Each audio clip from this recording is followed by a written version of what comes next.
begin of the very first category of the 2020 Central Man Wrestling Award of the Year. We got Male Wrestler of the Year. So to vote of your favorite nominees, just write down the comment section below. Anyway, so the nominees of the 2020 Male Wrestler of the Year. So representing WWE, we got Drew McIntyre, Randy Orton, Roman Reigns, and represent AEW, we got Jon Moxley, MJF, and Cody Rhodes. No NXT. Unfortunately, it's the weakest year for the men's. Didn't really truly stand out for 2020 for me. Maybe next year. Anyway, so no Jericho on this list. Jericho had a bad year for 2020. Lost the world title to Jon Moxley. His group, the Inner Circle, lost the Stadium Stampede match at Double or Nothing against the Elite and Matt Hardy. He lost the war against Orange Cassidy, the Mimosas match at All Out. The recent pay-per-view, Full Gear, last month, he lost to MJF.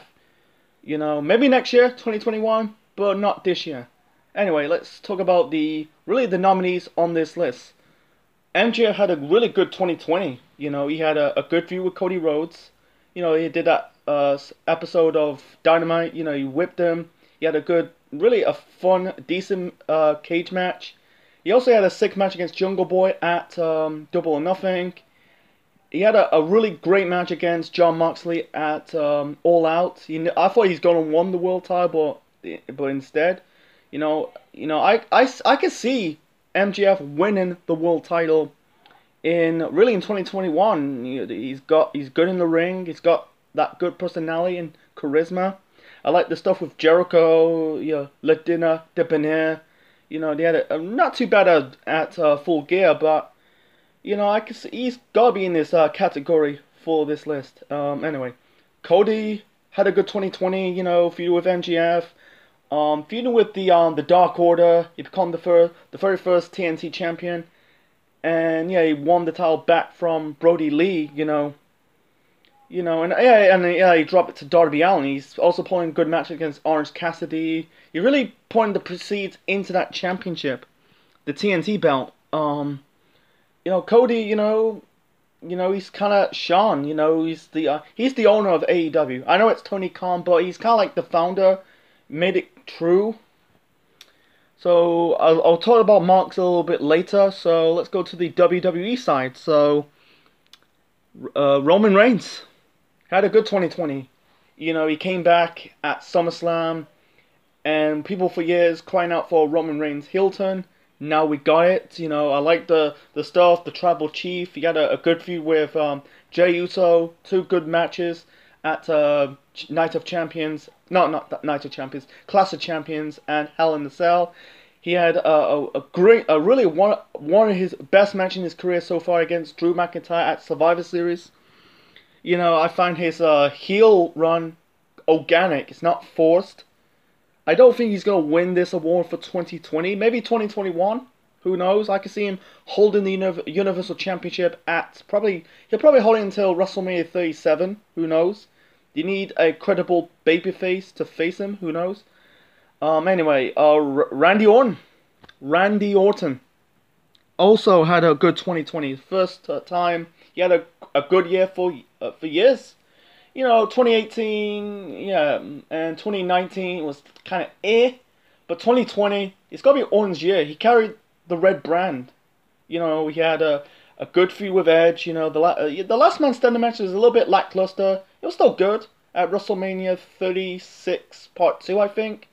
And he had the greatest wrestling match ever at Backlash. It wasn't really the greatest match ever, but it was basically what it is. It was one of the best, could be one of the best matches of the year. And he had a series of good matches with Drew McIntyre. For at SummerSlam, Payback, and also at Hell in the Cell. I think, no, is it Payback? No, it wasn't Payback. Sorry, I think it was Night of Champions. My bad. And I think so far his next feud is against The Fiend. He won the championship. It's a shame that the way they did that, it's all bullshit. Dropping the title, the week before Survivor Series. And Drew McIntyre also had a good 2020. He's one of the top 2 candidates for Male Wrestler of the Year. You know, he won the Royal Rumble in 2020 and also won the WWE title at WrestleMania 36 Part 2. And then he had a great run with the belt, you know, until he dropped the title at Hell in a Cell against Randy Orton. He also had good matches with Seth Rollins and Bobby Lashley. You know, it's a shame he never really got that opportunity with the crowd because of the COVID pandemic. You know, and let's talk about Jon Moxley. It's him and Mox.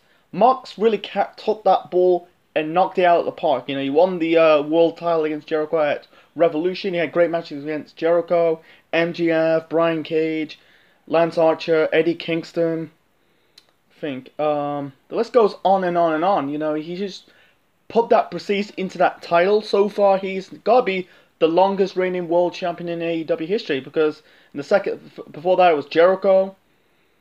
You know, I could see him dropping the title probably at the next Revolution. That'll be the following year. I could see him like holding it up for 1 year and dropping the title to who? There's hardly any like heel challengers so far. You know, he's fought like Jericho, MGF, Brody Lee. I forgot. You know, he had a feud. Let's see, Brian Cage. You know, the Tom. You know, the Killer Hawk. Lance Archer. You know, he's just like, I could see. You know, I think his next feud is against Kenny Omega. You know, I could see him being the heel. Like, I could see instead of turning the babyface, I could see him turning heel because he's better off as a heel. I like Moxley as a heel. You know, he started out his AEW career as a heel, feuding with Kenny Omega. He was basically the feud of the year for 2019 in AEW. So, Mox or McIntyre. This is for me. Like I said, you can vote on the comment section below. I don't know, Mox or McIntyre. You know, I'm gonna go with, for me, this is my opinion. Everyone has the title of their own opinion. I'm gonna go with probably Drew McIntyre as Male Wrestler of the Year for 2020.